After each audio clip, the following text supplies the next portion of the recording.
Cuba tiene una historia que casi nadie cuenta. No es solo comunismo, no es solo embargo, no es solo pobreza, apagones o migración. Es una historia de un país donde el cristianismo no desapareció, creció bajo vigilancia. En este video vas a escuchar tres cosas. Número 1, cómo el régimen intentó controlar la conciencia. Número 2, por qué la fe cristiana sigue creciendo en Cuba. Y número 3, ¿qué nos revela esto sobre el miedo del poder cuando un pueblo empieza a despertar? Porque una iglesia abierta no siempre significa una iglesia libre.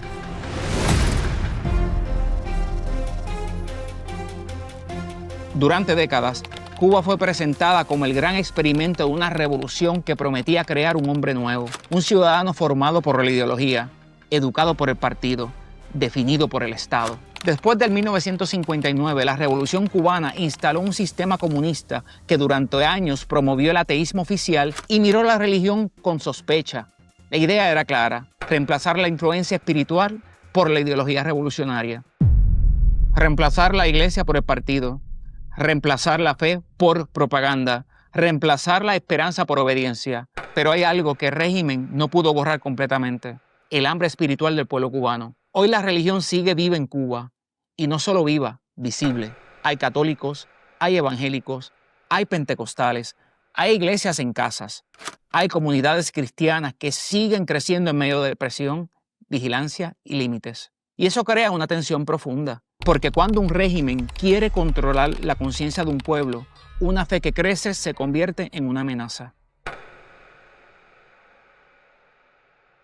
El régimen cubano no teme a la religión decorativa, teme a la fe que forma conciencia. Una religión callada no incomoda. Una religión encerrada entre cuatro paredes no molesta. Una religión que canta, pero no cuestiona, puede ser tolerada. Pero una fe que crea comunidad, que fortalece familias, que ayuda al necesitado, que le recuerda al ciudadano que su dignidad no depende del Estado, esa fe sí se vuelve peligrosa. Porque los sistemas autoritarios no solo quieren gobernar cuerpos, quieren administrar la mente, quieren controlar el lenguaje, quieren dirigir la memoria. Quieren decir qué se puede creer, qué se puede decir y hasta dónde se puede obedecer. Y ahí el cristianismo se convierte en una grieta dentro del sistema, porque el evangelio, aun cuando se viva de manera sencilla, carga una idea explosiva. El ser humano no le pertenece al Estado, su conciencia no le pertenece al partido. Su dignidad no depende del permiso de un gobierno y su esperanza no nace de una oficina estatal. Vamos a los datos. Open Doors estima que en Cuba hay aproximadamente 6.8 millones de cristianos. Eso significa que el cristianismo no es un fenómeno pequeño ni marginal. Estamos hablando de millones de personas en una isla donde durante décadas la religión fue vista como un obstáculo para el proyecto revolucionario. Ese dato cambia la conversación, porque si la intención era reducir la fe a algo privado, invisible y controlado, el resultado no fue ese. La fe sobrevivió y en muchos espacios creció, no porque fuera fácil, no porque tuviera privilegios, no porque el sistema impulsara. Creció precisamente en medio de la escasez, de la presión y desconfianza. Y cuando una fe crece bajo vigilancia, no estamos viendo una moda, estamos viendo una necesidad espiritual que el Estado no pudo apagar. Dato número 2. Según Open Doors, ubica a Cuba en el puesto 24 de su lista mundial de países donde es más difícil ser cristiano. Eso revela una contradicción. Por un lado, el cristianismo está presente. Por otro lado, la libertad religiosa está limitada. Esa es la paradoja cubana. Hay religión visible, pero no plena libertad. Hay iglesias abiertas, pero no siempre iglesias libres. Hay cultos, pero también vigilancia.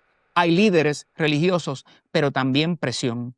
Hay fe, pero bajo observación. Y eso nos obliga a hacer una distinción importante. Una iglesia abierta no siempre significa una iglesia libre. Una iglesia puede estar abierta y vigilada, puede cantar y estar ilimitada, puede reunirse y estar presionada, puedes predicar, pero con líneas invisibles que no puedes cruzar. Eso no es libertad completa, eso es libertad administrada. Y la libertad administrada no es libertad, es permiso.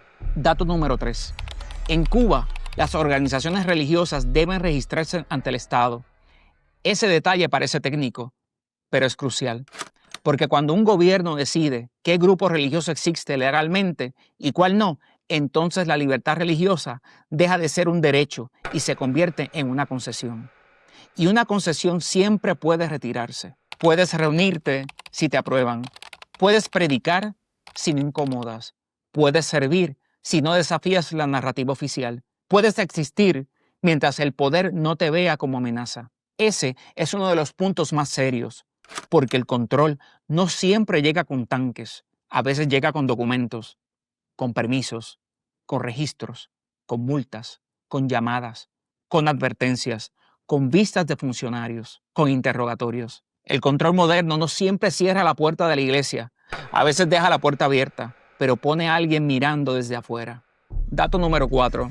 Según Christian Solidarity Worldwide, documentó 624 casos separados de ataques contra la libertad de religión o creencia en Cuba durante el 2024.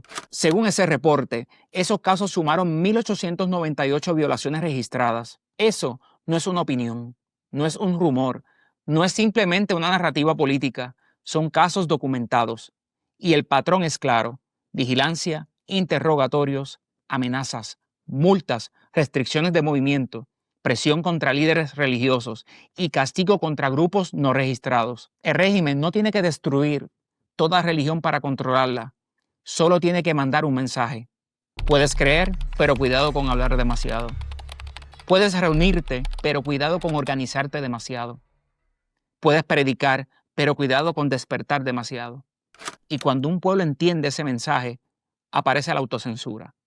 Ese es el verdadero triunfo del miedo. No obligarte siempre a callar, sino lograr que tú mismo midas cada palabra antes de hablar. Ahora viene la pregunta central. ¿Por qué el cristianismo sigue creciendo en Cuba?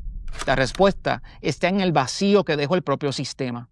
Vacío económico, vacío moral, vacío institucional, vacío de confianza, vacío de futuro. Cuando el Estado promete estabilidad, pero el ciudadano vive escasez, aparece una grieta. Cuando la propaganda promete la dignidad, pero la gente vive en vigilancia, aparece una grieta. Cuando el sistema exige obediencia, pero no puede ofrecer esperanza, aparece una grieta.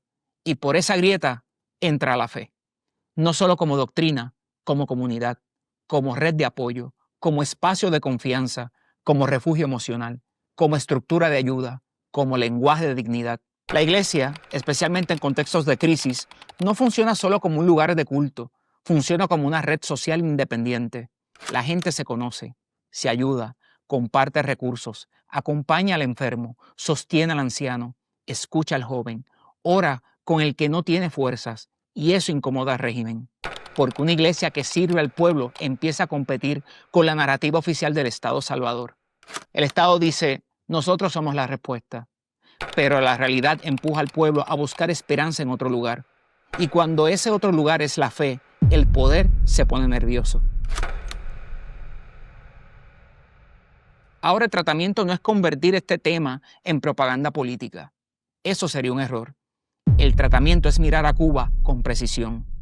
Primero, no confundamos religión permitida con libertad religiosa. Que existan iglesias no significa que exista libertad plena. Que haya cultos no significa que no haya vigilancia. Que haya Biblias no significa que no haya presión.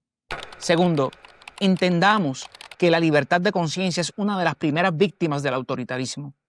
Un régimen puede tolerar creyentes privados, pero le teme a ciudadanos con convicciones públicas.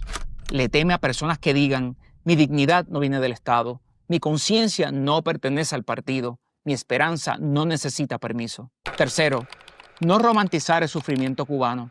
Esto no es material para morbo. Detrás de cada número hay personas, familias, jóvenes, ancianos, pastores, comunidades enteras intentando vivir su fe sin miedo. Y cuarto, aprender la lección. Cuba nos recuerda que cuando el poder quiere ocupar todos los espacios de la vida, la fe se vuelve una forma de resistencia cultural. No resistencia con armas, no resistencia con odio, no resistencia con propaganda, resistencia de conciencia. Y esa es la más peligrosa para cualquier régimen, porque una persona con miedo puede obedecer, pero una persona con conciencia empieza a despertar.